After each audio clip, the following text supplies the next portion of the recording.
Hello students, welcome to channel Zoophilic. तो आज हम लोग किंगडम फंजाई के बारे में स्टडी करेंगे। इसके पिछले वाले लेक्चर में हम लोगों ने किंगडम प्रोटिस्टा को ख़त्म किया था। तो स्टार्ट करते हैं किंगडम फंजाई से। The branch of science that deals with the study of fungi is called mycology. Study of fungi को हम लोग क्या कहते हैं? माइकोलॉजी कहते हैं। The branch that deals with the study of fungal diseases is called fungal pathology. और जो फंजाई से जो डिजीज़ होता है, मतलब जितना भी फंजाई है वो जो डिजीज़ कॉज करते हैं, उसका स्टडी को हम लोग क्या कहते हैं? Fungal pathology. अब हम लोग इसका हैबिटेट को समझते हैं कि जो फंजाई है वो कहाँ देखने को मिलता है, मतलब कहाँ पाया जाता है। फंजाई आर कॉस्मोपॉलिटन, ये कॉस्मोपॉलिटन होते हैं। कॉस्मोपॉलिटन का मतलब होता है फाउंड एवरीवेयर, मतलब जो फंजाई है वो हर जगह देखने को मिलता है। एयर में भी, वाटर में भी, सॉइल में भी, और प्लांट्स और एनिमल्स में भी देखने को मिलता है। They prefer to grow in warm and humid places. और ये कहाँ ग्रो करना पसंद करते हैं, मतलब इसका फेवरेबल कंडीशन कहाँ है? जहाँ पे वार्म हो और ह्यूमिड प्लेस हो। वार्म मतलब होता है गर्म, और ह्यूमिड मीन्स नमी, मतलब जहाँ पे गर्मी भी हो थोड़ा और वहाँ पे नमी भी हो, वैसा जगह में फंजाई ग्रो करते हैं। कॉप्रोफिलस फंजाई ग्रो ऑन डंग। जो फंजाई होते हैं जो डंग में ग्रो करते हैं, डंग मतलब गोबर, मतलब जो भी फंजाई गोबर पे ग्रो करता है उस तरह के फंजाई को हम लोग कॉप्रोफिलस फंजाई कहते हैं। And symbiotic fungi grow in association with other organism. और जो फंजाई किसी अदर ऑर्गेनिज्म के साथ एसोसिएशन में रहता है तो उसको हम लोग सिम्बायोटिक फंजाई कहते हैं। सिम्बायोटिक मतलब ये होता है कि अगर दो ऑर्गेनिज्म साथ साथ में रह रहा है और दोनों एक दूसरे को बेनिफिट प्रोवाइड करता है, मतलब दोनों एक दूसरे को फ़ायदा पहुंचाता है, तो उस तरह के एसोसिएशन को हम लोग सिम्बायोटिक एसोसिएशन कहते हैं। ठीक, तो जो फंजाई किसी अदर ऑर्गेनिज्म के साथ एसोसिएशन में रहता है तो उसको हम लोग सिम्बायोटिक फंजाई कहते हैं। नेक्स्ट है हैबिटेट, मतलब mode of life. Fungi lack chlorophyll. जो फंजाई होता है उसमें क्लोरोफिल नहीं देखने को मिलता है। क्लोरोफिल क्या होता है? ये एक पिगमेंट होता है जो हम लोगों को प्लांट्स में देखने को मिलता है। अब प्लांट्स में क्लोरोफिल है, इसी की वजह से वो क्या करता है, फूड को सिंथेसिस कर सकता है, मतलब खाना को खुद से बना सकता है। लेकिन फंजाई में तो क्लोरोफिल होता नहीं है, इसीलिए इसको हम लोग एक्लोरोफिलस कहते हैं, क्योंकि फंजाई के पास क्लोरोफिल नहीं होता है। Most fungi are heterotrophic. अब जब इसके पास क्लोरोफिल नहीं है, इसका मतलब फंजाई फूड को खुद से सिंथेसिस नहीं कर सकता, नहीं बना सकता है, इसीलिए मोस्ट ऑफ द फंजाई क्या होता है? हेटरोट्रॉफिक होता है। अब जो हेटरोट्रॉफिक है ये दो तरह का होता है, पहला है सैप्रोफाइटिक, दूसरा है पैरासिटिक। सैप्रोफाइट उसको कहते हैं जो अपना nutrition dead and decaying organic matter से ऑब्टेन करता है, उस तरह का ऑर्गेनिज्म को हम लोग सैप्रोफाइट्स कहते हैं। और पैरासिटिक उसको कहते हैं जो कोई लिविंग प्लांट्स या एनिमल्स के अंदर रहता है और वहाँ से अपना न्यूट्रिशन को ऑब्टेन करता है, उस तरह के ऑर्गेनिज्म को हम लोग पैरासाइट कहते हैं। तो जो फंजाई है वो सैप्रोफाइट्स भी होते हैं और पैरासाइट्स भी होते हैं। Some fungi grow in symbiotic association with algae to form lichen. अब जो फंजाई है वो सिम्बायोटिक एसोसिएशन में भी रहता है, तो जो फंजाई अलगी के साथ रहता है उसको हम लोग लाइकन कहते हैं। और अगर फंजाई हायर प्लांट्स के रूट में देखने को मिलता है, जैसे कि पाइनस हो गया, तो उसको हम लोग माइकोराइजा कहते हैं। नेक्स्ट है fungal structure and nature of growth, मतलब फंजाई का स्ट्रक्चर कैसा है और उसमें ग्रोथ कैसा होता है। The body of fungus is typically thalloid. जो बॉडी होता है फंगस का वो कैसा होता है? थैलॉइड होता है। थैलॉइड का मतलब होता है कि not differentiated into root, stem and leaves, मतलब इसका बॉडी डिफ्रेंशिएटेड नहीं रहता है। अगर हम लोग प्लांट्स का बात करें तो प्लांट्स को हम लोग देख के बता सकते हैं कि उसमें रूट कौन सा है, उसमें स्टेम कौन सा है, उसमें लीव कौन सा है, क्योंकि प्लांट का बॉडी डिफ्रेंशिएटेड है, हर पार्ट अलग अलग है। लेकिन अगर हम लोग फंगस में देखें तो इसका बॉडी अनडिफ्रेंशिएटेड है, मतलब इसमें हम लोग नहीं बता सकते हैं कि ये स्टेम है कि रूट है, ये सब पता नहीं चलता है। तो इस तरह का बॉडी को हम लोग थैलॉइड कहते हैं जो अनडिफ्रेंशिएटेड होता है। द थैलस में भी यूनिसेलुलर और मल्टी सेलुलर। थैलस यूनिसेलुलर भी होता है जैसे कि ईस्ट हो गया, या फिर मल्टी सेलुलर भी होता है। With the exception of yeast which are unicellular, fungi are filamentous. Yeast को छोड़कर जो एक यूनिसेलुलर फंजाई है, जितने भी फंजाई है वो फिलामेंटस होते हैं। Their body consists of long slender thread like structure called hyphae. This network of hyphae is known as mycelium. जो बॉडी होता है फंजाई का वो कैसा होता है? लॉन्ग होता है, सिलेंडर होता है और थ्रेड लाइक स्ट्रक्चर होता है, जिसको हम लोग हाइफे कहते हैं। और नेटवर्क ऑफ हाइफे को हम लोग क्या कहते हैं? माइसीलियम कहते हैं। जैसे कि ये क्या है? एक थ्रेड लाइक स्ट्रक्चर है, तो ये क्या हो गया? एक हाइफे हो गया।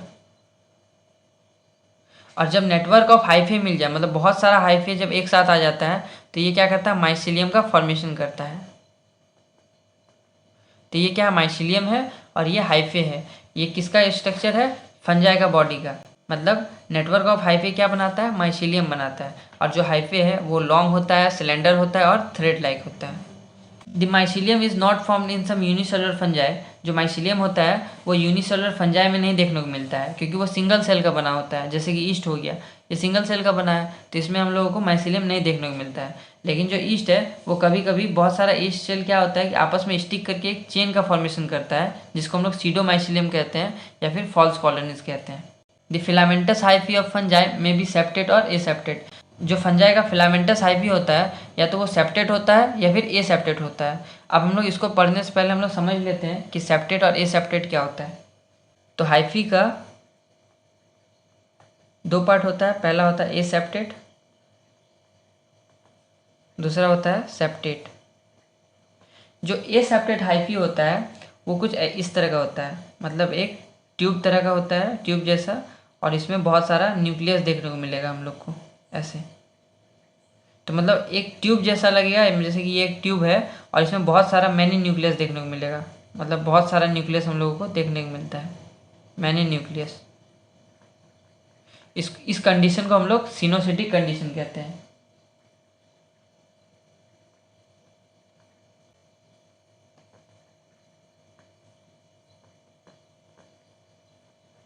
तो सिनोसिटिक कंडीशन किसको कहते हैं, जहाँ पे बहुत सारा न्यूक्लियस एक ही ट्यूब पे देखने को मिले, उसको हम लोग क्या कहते हैं, सिनोसिटिक कंडीशन। और ये हम लोगों को लोअर फंजाई में देखने को मिलता है, जैसे कि फाइकोमाइसिटीज हो गया। मतलब फाइकोमाइसिटीज में हम लोगों को एसेप्टेट फंजाई देखने को मिलता है। एसेप्टेट का क्या मतलब होता है कि इसमें सेप्टा अब्सेंट होता है, मतलब क्रॉस वॉल अब्सेंट होता है। इसमें एसेप्टेट में क्या होता है, सेप्टा जो होता है अब्सेंट होता है। ठीक, अगर हम लोग सेप्टेट का बात करें तो इसमें हम लोगों को क्रॉस वॉल देखने को मिलेगा, मतलब जैसे कि ये एक न्यूक्लियस है और इसमें बीच में क्या रहेगा, सेप्टा प्रेजेंट रहेगा। ये सेप्टा है, तो इसमें हम लोग को सेप्टा देखने को मिलता है और ये हायर फंजाई में देखने को मिलता है, जैसे कि एस्को हो गया, बेसिडियो हो गया और ड्यूटेरो हो गया। तो हम लोगों को ये हायर फंजाई में देखने को मिलता है। ये क्या है, ये सेप्टेट फंजाई, मतलब ये सेप्टेट हाइफी है जिसमें हम लोगों को सेप्टा देखने को मिलता है। ये क्रॉस वॉल है और ये न्यूक्लियस क्या करता है, ये जो सेप्टा ये सेपरेट कंपार्टमेंट में बांट देता है, मतलब जो साइटोप्लाज्म है उसको अलग अलग कंपार्टमेंट में बांट देता है। और ये जो मिडिल में जो जगह छूटा हुआ है ये एक पोर है, मतलब ये सेप्टल पोर है, ये सेप्टल पोर है। तो सेप्टेट जो है उसमें सेप्टा प्रेजेंट होता है, सेप्टा प्रेजेंट होता है। तो हाइफी दो तरह का होता है, पहला है एसेप्टेट, दूसरा है सेप्टेट। एसेप्टेट में क्या होता है कि एसेप्टेट में एक ट्यूब जैसा स्ट्रक्चर दिखता है जिसमें हम लोग को बहुत सारा न्यूक्लियस देखने को मिलता है, मतलब मेनी न्यूक्लियर देखने को मिलता है, जिसको हम लोग सिनोसिटिक कंडीशन कहते हैं। और ये लोअर फंजाई में देखने को मिलता है, जैसे कि फाइकोमाइसिटिस हो गया। अगर हम लोग सेप्टेट का बात करें तो सेप्टेट में हम लोग को सेप्टा देखने को मिलता है और वो ये सेप्टा क्या करता है, सेपरेट सेपरेट कंपार्टमेंट में बांट देता है साइटोप्लाज्म को और न्यूक्लियस को। और ये हम लोग को हायर फंजाई में देखने को मिलता है, जैसे कि एस्कोमाइसिटिस हो गया, बेसिडियोमाइसिटिस हो गया और ड्यूटेरोमाइसिटिस हो गया। तो ये हम लोग को हायर फंजाई में देखने को मिलता है। In most of the higher fungi the cytoplasm of mycelium is separated into separate compartments by means of cross wall laid down at the time of nuclear division. अगर हम लोग हायर फंजाई का बात करें तो उसमें माइसीलियम कैसा था, सेप्टेट था, मतलब उसमें सेप्टा प्रेजेंट था, जिसको हम लोग क्रॉस वॉल भी कहते हैं। तो इसके वजह से क्या था, जो साइटोप्लाज्म था वो सेपरेट सेपरेट कंपार्टमेंट में बट गया था। ये जो क्रॉस वॉल है वो कब बनता है, during the time of nuclear division. This cross walls are called septa. और इस क्रॉस वॉल को हम लोग क्या कह रहे थे, सेप्टा कह रहे थे।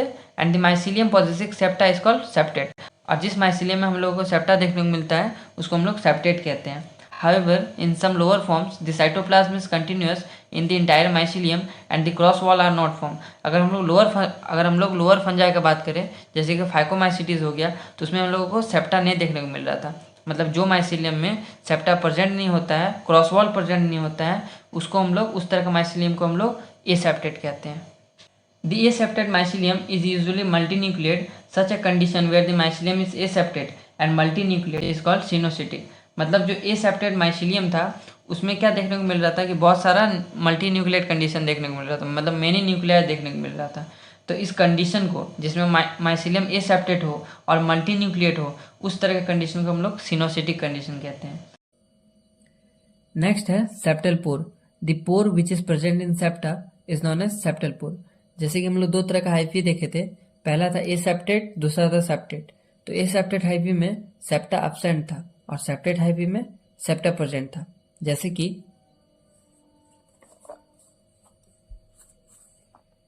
जैसे कि ये एक हाइफी है, ठीक, ये एक सेप्टेट हाइफी है, ये सेप्टेट हाइफी है। तो इसमें हम लोगों को क्या देखने को मिल रहा था कि ये हाइफी में सेप्टा हम लोगों को देखने को मिल रहा था, कुछ इस तरह करके था। और यहाँ पे न्यूक्लियस देखने को मिल रहा था और यहाँ साइटोप्लाज्म। तो सेप्टेट हाइफी में क्या देख रहे थे कि हाइफी में हम लोग को सेप्टा था और सेप्टा के बीच में एक होल था, एक पोर था, जिसको हम लोग सेप्टल पोर कह रहे थे, जिसको हम लोग क्या बोल रहे थे, सेप्टल पोर। तो ये सेप्टल पोर का क्या काम है कि जैसे कि ये जो सेप्टा है ये इस हाइफी को अलग अलग कंपार्टमेंट में डिवाइड कर दिया है। जैसे कि ये एक कंपार्टमेंट हो गया, ये एक कंपार्टमेंट हो गया। तो ये जो सेप्टा है ये अलग अलग कंपार्टमेंट में डिवाइड किया है। तो इस पोर के थ्रू ये इस कंपार्टमेंट का अगर कोई मटेरियल एक्सचेंज करना चाहे इस कंपार्टमेंट के साथ, तो ये इस पोर के थ्रू एक्सचेंज होता है। मतलब ये पोर कंटिन्यूटी बनाए रखता है साइटोप्लाज्म में। जैसे कि अगर इसका न्यूक्लियस इस कंपार्टमेंट में आना चाहे तो कैसे जाएगा, इस सेप्टल पोर के थ्रू। यूजफुल मटेरियल अगर इसको यहाँ से यहाँ पे ट्रांसफर करना हो तो किसके थ्रू करेगा, इस पोर के थ्रू। मतलब ये जो सेप्टल पोर है वो किस चीज में हेल्प करता है, एक्सचेंज ऑफ मटेरियल में। मतलब एक कंपार्टमेंट से दूसरे कंपार्टमेंट में जाने के लिए इस सेप्टल पोर का हेल्प लिया जाता है। तो इसी को हम लोग क्या कहते हैं, सेप्टल पोर। ये जो परफोरेटेड सेप्टा है वो इस हाइफी को क्या करता है, रिजिडिटी प्रोवाइड करता है, मतलब रिजिड बना के रखता है। और इसका क्या काम है कि ये एक्सचेंज ऑफ मटेरियल कराता है। अब ये जो सेप्टा है ये हम लोगों को हायर फंजाई में देखने को मिलता है। जैसे कि किसमें, जैसे कि एस्को हो गया, एस्कोमाइसिटीज हो गया, बेसिडियो हो गया, बेसिडियोमाइसिटीज और ड्यूटेरोमाइसिटीज। तो इन सब में हम लोगों को सेप्टेट हाइफी देखने को मिलता है। So septal pore usually a small hole और a pore remains in the centre of the septum. तो जो सेप्टम है उसका सेंटर में हम लोगों को होल देखने को मिल रहा था, मतलब एक पोर देखने को मिल रहा था, जिसको हम लोग सेप्टल पोर कह रहे थे। और the perforated septum gives rigidity to the tubular hyphae, maintaining at the same time the protoplasmic continuity from cell to cell. और जो परफोरेटेड सेप्टम था वो हाइफी को रिजिडिटी प्रोवाइड कर रहा था और क्या कर रहा था, वो कंटिन्यूटी बना के रखा था। मतलब सेल टू सेल अगर ट्रांसफर हो रहा था किसके थ्रू हो रहा था, सेप्टल पोर के थ्रू। तो यही सेप्टल पोर का फंक्शन है। In all the septate fungi with the exception of basidiomycetes the septum has a simple central pore in the middle of the cross wall. तो जितना भी सेप्टेड फंजाई है बेसिडियोमाइसिटीज को छोड़कर सब में हम लोगों को सिंपल पोर देखने को मिलता है, सिंपल सेंट्रल पोर देखने को मिलता है। In the Basidiomycetes, there is further elaboration of the septum to produce a more complex pore named dolypore। अगर हम लोग बेसिडियोमाइसिटिस का बात करें तो उसका जो सेप्टा है उसका जो एज है वो क्या होता है, वो फर्दर एलोबोरेट हो गया है, मतलब थोड़ा बल्जिंग आउट टाइप का हो गया है और एक कॉम्प्लेक्स पोर का फॉर्मेशन करता है जिसको हम लोग डॉलीपोर कहते हैं। आप यहाँ पे फिगर पे देख सकते हैं कि जो पोर है उसमें क्या हो गया, थोड़ा बल्जिंग टाइप का हो गया है और ये कॉम्प्लेक्स पोर है जिसको हम लोग डॉलीपोर कहते हैं। और ये किस में देखने को मिलता है, बेसिडियोमाइसिटिस में। The cell wall of fungi are composed of chitin and polysaccharide. और जो सेल वॉल होता है फंजाई का वो किसका बना होता है, काइटिन का और पॉलीसैकेराइड्स का। दे show a great diversity in morphology and habitat. और इसमें बहुत ग्रेट डाइवर्सिटी देखने को मिलता है इसका मॉर्फोलॉजी में और हैबिटेट में। मतलब इसका मॉर्फोलॉजी बहुत डिफरेंट तरह का होता है और यह अलग हर तरह के हैबिटेट में ये देखने को मिलता है। तो जिस तरह का हैबिटेट उस तरह का इसमें मॉर्फोलॉजी देखने को मिलता है। नेक्स्ट है reproduction. The fungi reproduce by vegetative asexual and sexual method.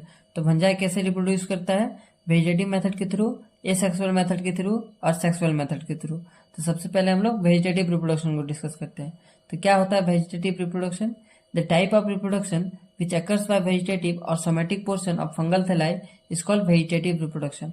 तो वेजिटेटिव रिप्रोडक्शन में क्या होता है, ये जो ऑर्गेनिज्म है उसका वेजिटेटिव पार्ट या सोमेटिक पार्ट रिप्रोडक्शन में इन्वॉल्व रहता है और उसके थ्रू रिप्रोडक्शन होता है। तो उसको हम लोग क्या कहते हैं, वेजिटेटिव रिप्रोडक्शन। और वेजिटेटिव पार्ट किसको बोलते हैं, जो डायरेक्टली सेक्सुअल रिप्रोडक्शन में इन्वॉल्व नहीं होता है उसको हम लोग वेजिटेटिव पार्ट कहते हैं। जैसे कि हम लोग प्लांट्स का बात करें तो प्लांट्स का पूरा बॉडी तो सेक्सुअल रिप्रोडक्शन में पार्टिसिपेट नहीं करता है। कौन सा पार्ट पार्टिसिपेट करता है, उसका फ्लावर, वही सेक्सुअल रिप्रोडक्शन में पार्टिसिपेट करता है। तो उसका पूरा बॉडी क्या हो गया, प्लांट्स का वेजिटेटिव पार्ट हो गया। जैसे कि अगर हम लोग ह्यूमंस का बात करें तो ह्यूमंस का पूरा बॉडी तो सेक्सुअल रिप्रोडक्शन में पार्टिसिपेट नहीं करता है, सिर्फ उसका गैमिट पार्टिसिपेट करता है और उसी से रिप्रोडक्शन करता है। तो उसका जो गैमीट हो गया वो सेक्सुअल पार्ट हो गया, और रेस्ट ऑफ द बॉडी क्या है, उसका वेजिटेटिव पार्ट हो गया। तो वेजिटेटिव पार्ट जो होता है उसके थ्रू यहाँ पे रिप्रोडक्शन हो रहा है, इसीलिए इसको हम लोग वेजिटेटिव रिप्रोडक्शन कहते हैं। Vegetative reproduction occurs by the following method. जो वेजिटेटिव रिप्रोडक्शन है वो फॉलोइंग मेथड के थ्रू होता है। तो सबसे पहला है fragmentation. The fungal mycelium gets broken into 2 और स्मॉलर फ्रेगमेंट्स एक्सीडेंटली और थ्रू एक्सटर्नल फोर्स। जो फंगल का माइसीलियम है वो 2 या 2 से ज़्यादा फ्रेगमेंट्स में टूट जाता है, या तो एक्सटर्नल फोर्स के थ्रू या फिर एक्सीडेंटली। मतलब एक्सटर्नल फोर्स जैसे कि वाटर हो गया, एयर हो गया, ये सब की वजह से अगर उसका फ्रेगमेंट टूट गया और बहुत स्मॉलर फ्रेगमेंट में टूट गया है, तो उसका जितना भी फ्रेगमेंट्स है, each fragments grow to form a complete mycelium. मतलब उसका सारा फ्रेगमेंट्स क्या होता है, वापस से ग्रो करके न्यू माइसीलियम का फॉर्मेशन कर लेता है। तो इस प्रोसेस को हम लोग क्या कहते हैं, फ्रेगमेंटेशन। और ये एक वेजिटेटिव रिप्रोडक्शन का पार्ट है। और ये जो फ्रेगमेंटेशन है वो बहुत कॉमन देखने को मिलता है हम लोगों को फंजाई में। नेक्स्ट है fission. The parent cell splits into 2 equal halves by constriction and formation of cell wall. जो पेरेंट सेल होता है वो क्या करता है, स्प्लिट कर जाता है 2 इक्वल हाफ्स में, और हर एक हाफ क्या करता है, एक न्यू इंडिविजुअल का फॉर्मेशन कर लेता है। तो इसको हम लोग क्या कहते हैं, फिजन कहते हैं। फिजन का मतलब ही होता है टूटना, ब्रेक डाउन होना। जैसे कि एक बहुत कॉमन एग्जाम्पल है ईस्ट। ईस्ट का जो पेरेंट सेल है वो बीच में स्प्लिट हो जाएगा और 2 इक्वल हाफ में बढ़ जाता है। इसका दोनों हाफ क्या करता है, एक न्यू न्यू इंडिविजुअल का फॉर्मेशन कर लेता है। तो इस प्रोसेस को हम लोग फिजन कहते हैं। ये भी एक पार्ट है किसका, वेजिटेटिव रिप्रोडक्शन का। नेक्स्ट है budding. The parent cell produces 1 और more bud like protuberance which detach and grow into new individual. जो पेरेंट सेल होता है उसमें हम लोगों को एक या एक से ज़्यादा बर्ड टाइप का स्ट्रक्चर देखने को मिलता है, मतलब उभार टाइप का हो जाता है। इसके बाद क्या होता है, वो धीरे धीरे ग्रो करता है और डिटैच कर जाता है, और वो एक न्यू इंडिविजुअल का फॉर्मेशन करता है। तो इस प्रोसेस को हम लोग क्या कहते हैं, बडिंग कहते हैं। जैसे कि आप यहाँ पे देख सकते हैं, यहाँ पे पहले ये क्या है, ये पेरेंट सेल है और इससे एक बर्ड टाइप का निकल रहा है, मतलब एक उभार टाइप का आ रहा है। अब ये धीरे धीरे ग्रो करके क्या कर रहा है, मैच्योर हो जा रहा है। इसके बाद ये एक नया इंडिविजुअल का फॉर्मेशन कर रहा है। तो इसको हम, इस प्रोसेस को हम लोग बडिंग कहते हैं, जिसमें एक बर्ड का फॉर्मेशन होता है। और ये भी हम लोगों को यूनिसेलुलर फंगस ईस्ट में देखने को मिलता है, और ये बहुत कॉमन है। तो बडिंग, फिजन, फ्रेगमेंटेशन ये क्या है, वेजिटेटिव रिप्रोडक्शन का पार्ट है। मतलब इसमें इसका जो वेजिटेटिव पार्ट है वो इन्वॉल्व होता है। Next is asexual reproduction. तो जो एसेक्सुअल रिप्रोडक्शन है और वेजिटेटिव रिप्रोडक्शन है, दोनों में कुछ खास डिफरेंस नहीं है, क्योंकि दोनों में हम लोगों को वेरिएशन नहीं देखने को मिलता है, क्योंकि इसमें गैमीट इन्वॉल्व नहीं होता है। गैमीट हम लोगों को किस में देखने को मिलता है, सेक्सुअल रिप्रोडक्शन में। क्योंकि जो सेक्सुअल रिप्रोडक्शन है, मेल मेल गैमीट प्रोड्यूस करता है, स्पर्म प्रोड्यूस करता है, फीमेल फीमेल गैमीट प्रोड्यूस करता है, ओवम प्रोड्यूस करता है, और स्पर्म और ओवम मिलके जाइगोट का फॉर्मेशन करता है, और उससे ऑफस्प्रिंग का प्रोडक्शन होता है। तो जो ऑफस्प्रिंग है उसमें दोनों का कैरेक्टर है, मेल का भी फीमेल का भी। तो इस तरह से उसमें वेरिएशन देखने को मिलता है, क्योंकि इसमें गैमीट का इन्वॉल्वमेंट है। लेकिन जो एसेक्सुअल रिप्रोडक्शन है और वेजिटेटिव रिप्रोडक्शन है, उसमें जो सिंगल पेरेंट है वही अपना ऑफस्प्रिंग को प्रोड्यूस करता है, इसलिए इसमें वेरिएशन नहीं देखने को मिलता है। बस दोनों में खास डिफरेंस यही है कि जो वेजिटेटिव रिप्रोडक्शन है उसमें जो वेजिटेटिव पार्ट होता है, सोमेटिक पार्ट होता है, वो इन्वॉल्व रहता है और वो रिप्रोड्यूस करता है। और जो एसेक्सुअल रिप्रोडक्शन है, इसमें एक special type of reproductive cell का प्रोडक्शन होता है, जिसको हम लोग स्पोर्स या फिर प्रोपेग्यूल्स कहते हैं। और ये जो स्पोर और प्रोपेग्यूल्स है, यही आगे जाके ऑफस्प्रिंग का प्रोडक्शन करता है। तो एसेक्सुअल रिप्रोडक्शन क्या होता है, the type of reproduction which involves production of special reproductive cells, जिसको हम लोग स्पोर्स या प्रोपेग्यूल्स कहते हैं, without involving the formation and unions of gametes, is called asexual reproduction. तो एसेक्सुअल रिप्रोडक्शन में ये special type of reproductive cell को प्रोड्यूस करता है, जिसको हम लोग स्पोर्स या प्रोपेग्यूल्स कहते हैं, और इसमें गैमेट का इन्वॉल्वमेंट नहीं होता है, मतलब गैमेट ये प्रोड्यूस नहीं करता है। तो अगर गैमेट ही नहीं है तो इसमें फ्यूजन ऑफ गैमेट नहीं होता, मतलब जाइगोट का फॉर्मेशन नहीं होगा। तो इसको हम लोग एसेक्सुअल रिप्रोडक्शन कहते हैं। ठीक, इसमें गैमेट का इन्वॉल्वमेंट नहीं होता है। The spore are produced as a result of mitosis and therefore they are called mitospores. अब जो स्पोर्स है वो कैसे प्रोड्यूस होता है, माइटोसिस के थ्रू, इसीलिए इसको हम लोग माइटोस्पोर्स भी कहते हैं। जैसे कि ये एक फंजाई का बॉडी है, ठीक, सपोज कीजिए कि ये एक फंजाई का बॉडी है।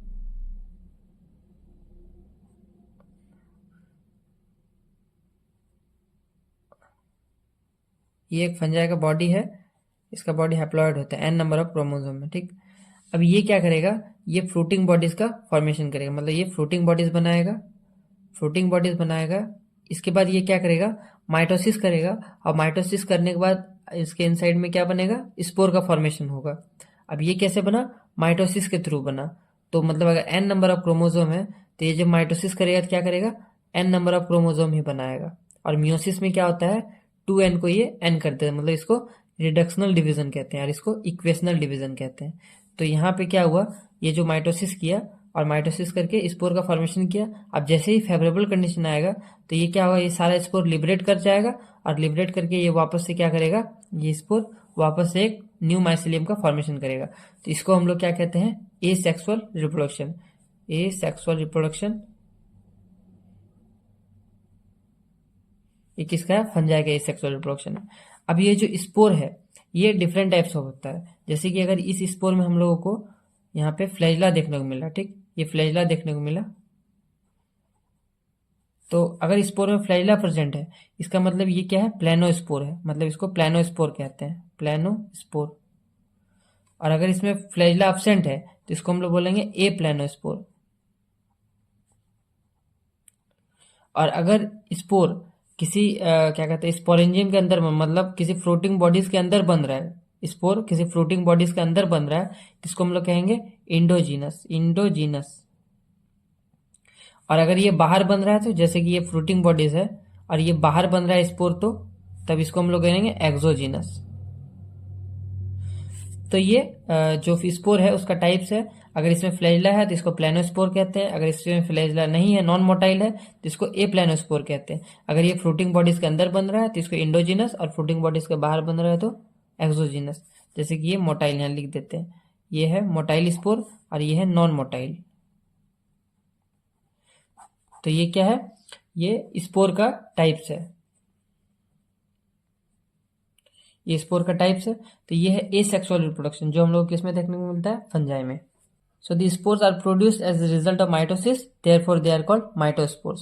जो माइटोसिस के थ्रू जो स्पोर प्रोड्यूस होता है उसको हम लोग माइटोस्पोर्स भी कहते हैं। The asexual reproduction in fungi occurs by the following method. अब जो एसेक्सुअल रिप्रोडक्शन है फंजाई का वो डिफरेंट मेथड्स के थ्रू होता है। अब हम लोग उसको समझते हैं। तो सबसे पहला है zoospore. The zoospore are special kind of motile and flagellated spore produce inside the zoosporangia. तो जो स्पोर किसके अंदर बनता है, जू स्पोरेंजिया के अंदर। जू स्पोरेंजिया एक फ्रूटिंग बॉडीज है। जैसे कि हम लोग एसेक्सुअल रिप्रोडक्शन देखे थे उसमें क्या हो रहा था, जो बॉडी था फंजाई का वो फ्रूटिंग बॉडीज का फॉर्मेशन कर रहा था और उसके अंदर स्पोर का फॉर्मेशन हो रहा था। तो ये जो जू स्पोर किसके अंदर बन रहा है, जू स्पोरेंजिया, ये एक फ्रूटिंग बॉडीज है। और जैसे कि मान लेते हैं कि ये एक बैग है, जू स्पोरेंजिया एक बैग है, इसके अंदर बहुत सारा स्पोर का फॉर्मेशन हो रहा है। तो जू स्पोरेंजिया के अंदर जो स्पोर बनता है उसको हम लोग क्या कहते हैं, जू स्पोर। अब ये जो स्पोर है ये मोटाइल होता है क्योंकि इसमें हम लोगों को फ्लैजिला देखने को मिलता है, इसीलिए इसको हम लोग जू स्पोर कहते हैं। और हम लोग क्या देखे थे कि जिस स्पोर में फ्लैजिला होता है उसको हम लोग प्लेनोस्पोर कहते हैं, मतलब वो मोटाइल होता है इसलिए उसको प्लेनोस्पोर कहते हैं। और वो स्पोरेंजिया के अंदर बन रहा है, मतलब फ्रूटिंग बॉडीज के अंदर बन रहा है, इसलिए वो क्या है, इंडोजीनस है। The flagella help them to swim in aquatic habitat for proper dispersal. और जो फ्लैजिला है वो हेल्प करता है किसको, जू स्पोर को प्रॉपर डिस्पर्सल में, मतलब अच्छे तरीके से फैलने में, ताकि ये डिस्पर्स हो सके और वापस से माइसीलियम का फॉर्मेशन कर सके, फंजाई का फॉर्मेशन कर सके। द रिप्रोडक्शन बाय जू स्पोर अकर इन सम लोअर फंजाई फाइकोमाइसिटिस। तो हम लोगों को जू स्पोर लोअर फंजाई में देखने को मिलता है, जैसे कि फाइकोमाइसिटिस हो गया। तो एग्जाम्पल में क्या क्या है, एक्लिया, सैप्रोलिनिया, एल्बिगो, फाइटोप्थोरा एक्सेट्रा। तो ये सब एग्जाम्पल है किसका, फाइकोमाइसिटिस का, जो एक लोअर फंजाई है।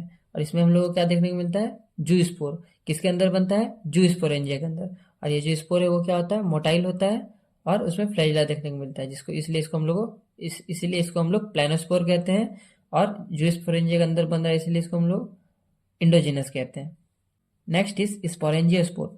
These are non motile spore produced inside the sporangia. तो स्पोरेंजिया के अंदर ये बन रहा है इसीलिए इसका क्या नाम है, स्पोरेंजियोस्पोर। ये एक स्पोर है जो किसके अंदर बनता है, स्पोरेंजिया के अंदर। स्पोरेंजिया क्या है, एक फ्रूटिंग बॉडीज है, मतलब ये बैग लाइक स्ट्रक्चर है जिसके अंदर स्पोरेंजियोस्पोर बन रहा है। ये जो स्पोर है ये नॉन मोटाइल होता है, मतलब इसमें फ्लैजिला नहीं देखने को मिलता है, इसीलिए इसको हम लोग क्या बोलेंगे, a planospore. Sometimes these spores are also termed as endospore. इसको हम लोग एंडोस्पोर भी कहते हैं क्योंकि ये किसके अंदर बनता है, स्पोरेंजिया के अंदर बन रहा है, मतलब ये इंडोजीनस है। ये ए प्लेनोस्पोर है और इंडोजीनस है। They are usually dispersed by wind and germinate to produce new mycelium.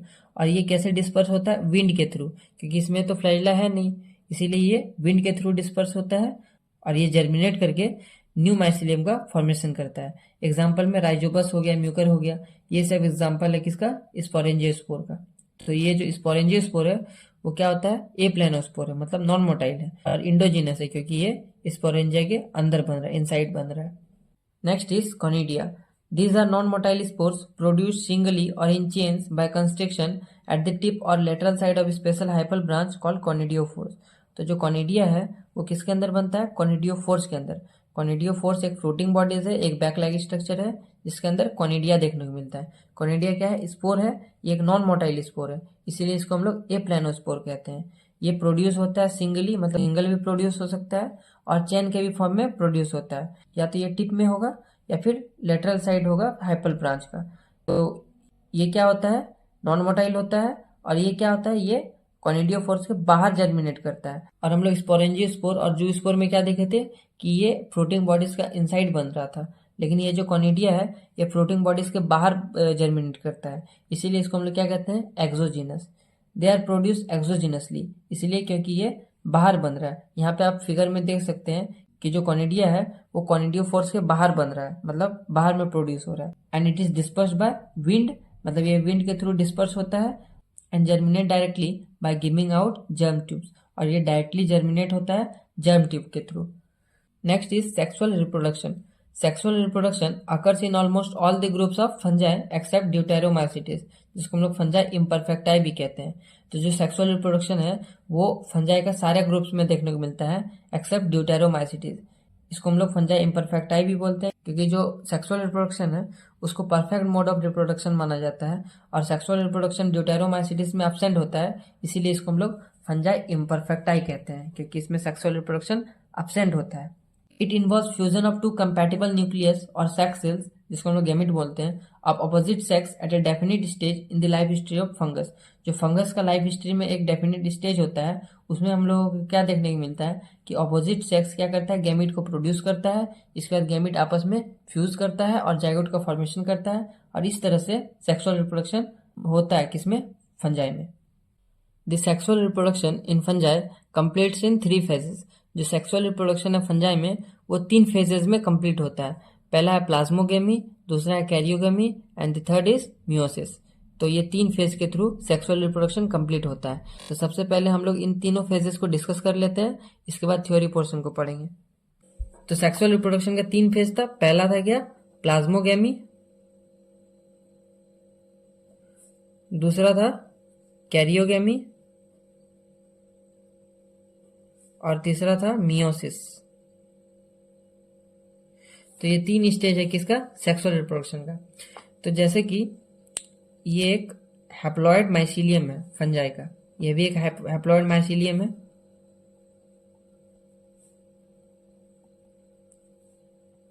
दोनों पास n नंबर ऑफ क्रोमोसोम है। अब ये क्या करेगा? ये गैमेट का प्रोडक्शन करेगा, ये भी गैमेट का प्रोडक्शन करेगा। अब ये जो गैमेट बनाया, अब इसका जो प्रोटोप्लास्ट है, वो प्रोटोप्लास्ट फ्यूज कर जाएगा, जिसको हम लोग क्या कहते हैं? प्लाज्मोगेमी। तो इसका प्रोटोप्लास्ट फ्यूज कर जाएगा और प्रोटोप्लास्ट फ्यूज करने के बाद क्या करेगा? मतलब ये जो सेल है वो फ्यूज करेगा, इसका जो न्यूक्लियस है वो जैसे का तैसा ही रहेगा, बस इसका प्रोटोप्लास्ट फ्यूज करेगा। इसके बाद ये क्या करेगा? डाइकैरियोन स्टेज का फॉर्मेशन करेगा। मतलब इसका न्यूक्लियस फ्यूज नहीं कर रहा है, यहाँ पे बस इसका प्रोटोप्लास्ट फ्यूज कर रहा है और इसका जो न्यूक्लियस है वो जैसे का तैसा ही है, और इसी को हम लोग क्या कहते हैं? डाइकैरियोन स्टेज कहते हैं। तो यहाँ पे क्या देखिए, जो डाइकैरियोन स्टेज है वो रिजल्ट है किसका? प्लाज्मोगेमी का। प्लाज्मोगेमी हुआ, इसका डाइकैरियोन स्टेज बना, मतलब ये न्यूक्लियस फ्यूज नहीं किया है, बस प्रोटोप्लाज्म फ्यूज किया है। अब ये जो न्यूक्लियस है वो फर्दर फिर फ्यूज करेगा, तो इसको हम लोग क्या कहेंगे? कैरियोगेमी। तो पहला स्टेज में क्या देखे? प्लाज्मोगेमी हुआ, दूसरा स्टेज में कैरियोगेमी हुआ। इसके बाद क्या बनाइए? न्यूक्लियस फ्यूज करने के बाद जाइगोट का फॉर्मेशन हुआ। जाइगोट हमेशा 2n होता है, तो ये जाइगोट का फॉर्मेशन किया कब? कैरियोगेमी होने के बाद, मतलब न्यूक्लियस का फ्यूजन होने के बाद जाइगोट का फॉर्मेशन हुआ। अब जो जाइगोट वापस से मियोसिस करेगा, वापस से नहीं, ये मियोसिस करेगा और मियोसिस करने के बाद स्पोर का फॉर्मेशन करेगा, मतलब 4 हैप्लॉइड स्पोर का फॉर्मेशन करेगा। ये सब क्या है, ये सब स्पोर है। अब ये जो स्पोर है वो वापस से क्या करेगा, माइसीलियम का फॉर्मेशन करेगा, और इस तरह से इसका सेक्सुअल रिप्रोडक्शन चलता है। किसका, फंजाई का। तो इसका 3 स्टेज देखे, प्लाज्मोगेमी, कैरियोगेमी और मियोसिस, जिसमें से हम लोग क्या देखे, पहला जो क्या कहते हैं पेरेंट बॉडी था वो गैमिट का फॉर्मेशन किया। गैमिट का फॉर्मेशन में क्या देखे, सबसे पहले इसका जो सेल है वो फ्यूज किया, मतलब प्लाज्मोगेमी हुआ, सिर्फ इसके अंदर जो प्रोटोप्लास्ट था वो फ्यूज किया। फ्यूज करने के बाद ये क्या बना, डाइकैरियोन स्टेज का फॉर्मेशन हुआ, मतलब जो न्यूक्लियस है वो आपस में तो साथ है, लेकिन ये जो प्रोटोप्लास्ट था वो बस फ्यूज किया। इसके बाद क्या हुआ, कैरियोगेमी हुआ, मतलब न्यूक्लियस का फ्यूजन हुआ। कैरियन मतलब होता है न्यूक्लियस, तो न्यूक्लियस का फ्यूजन हुआ। इसके बाद ये क्या बनाया, जाइगोट बनाया, मतलब 2n नंबर ऑफ क्रोमोसोम आया। अब इसमें इसके बाद क्या हुआ, मियोसिस। मियोसिस को हम लोग रिडक्शनल डिवीजन करते हैं, मतलब ये 2n से n नंबर ऑफ स्पोर का फॉर्मेशन किया। अब ये जो स्पोर है वापस से ये क्या करेगा, पेरेंट माइसीलियम को फॉर्मेशन करेगा। तो ये 3 स्टेज में कंप्लीट हुआ। पहला था प्लाज्मोगेमी, ये बना, डाइकैरियोन स्टेज बना। इसके बाद कैरियोगेमी हुआ तो जाइगोट का फॉर्मेशन हुआ। इसके बाद मियोसिस होके स्पोर का फॉर्मेशन हुआ। तो ये था ओवरऑल सेक्सुअल रिप्रोडक्शन किसका, फंजाई का। अब ये जो डाइकैरियोन स्टेज है ये किसमें देखने को मिलता है हम लोगों को, हायर फंजाई में, और जो लोअर फंजाई है उसमें एब्सेंट होता है।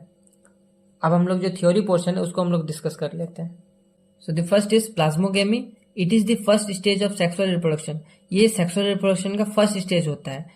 इन विच द साइटोप्लाज्म और 2 sex sales fuse with each other. इसमें क्या होता है, जो 2 सेक्स सेल होता है, मतलब जो 2 गैमेट देखे, उसका साइटोप्लाज्म पहले फ्यूज किया। फ्यूज करने के बाद क्या हुआ, the nuclei of 2 sex cells come close to each other but do not fuse. इसके बाद जैसे ही फ्यूज किया साइटोप्लाज्म, जो दोनों गैमेट था उसका साइटोप्लाज्म फ्यूज करने के बाद क्या देखे कि जो दोनों न्यूक्लियस था वो पास पास आ गया, लेकिन वो अभी तक फ्यूज नहीं किया, वो बस पास पास आके मतलब साथ में है। Thus the resulting cell becomes binucleate और डाइकैरियन। इसलिए रिजल्टिंग सेल को हम लोग क्या बोलते हैं, बाइन्यूक्लिएट या फिर डाइकैरियन। बाइन्यूक्लिएट मतलब 2 न्यूक्लियस, ठीक, और dikaryon, di means 2, karyon means nucleus, दोनों का मतलब सेम ही है। तो the resulting cell becomes binucleate और dikaryon. The phenomena is sometime termed as dikaryonisation, और इस फेनोमेनन को हम लोग क्या कहते हैं, डाइकैरियोनाइजेशन।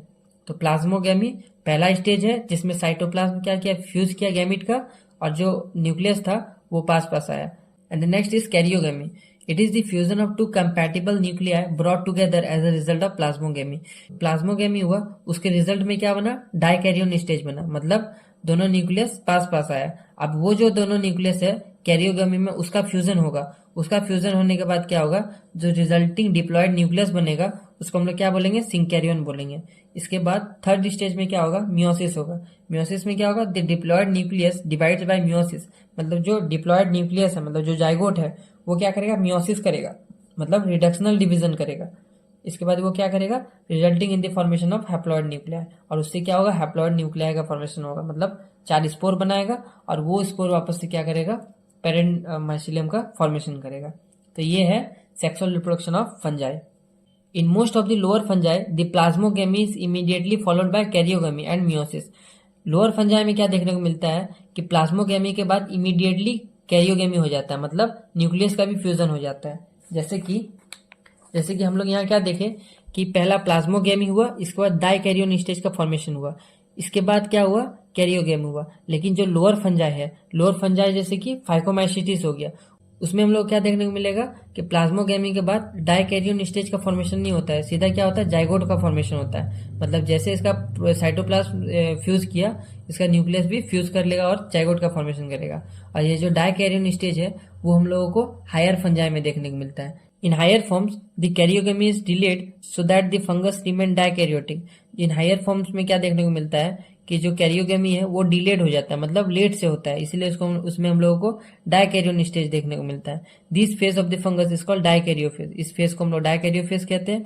सच fungi complete their life cycle in 3 phase instead of 2। और इस तरह का फंजाई 3 फेज में लाइफ साइकिल को कंप्लीट करता है। किसमें ये हम लोग को देखने को मिलता है, हायर फॉर्म्स में। हायर फॉर्म्स में जैसे कि हो गया, जैसे कि एस्कोमाइसिटिस हो गया, बेसिडियोमाइसिटिस हो गया, तो इस सब में हम लोगों को 3 स्टेज देखने को मिलता है। और जैसे कि फाइकोमाइसिटिस हो गया, उसमें हम लोगों को 2 स्टेज देखने को मिलता है, क्योंकि उसमें डाइकैरियोन स्टेज का फॉर्मेशन नहीं होता है। तो ये था फंजाई का लाइफ साइकिल। तो आज के लेक्चर को हम लोग यहीं खत्म करते हैं। अब जो नेक्स्ट लेक्चर है उसमें हम लोगों को फंजाई का जो डिफरेंट क्लास है, जो टाइप्स है, उसको हम लोग डिस्कस करेंगे। तब तक के लिए थैंक यू।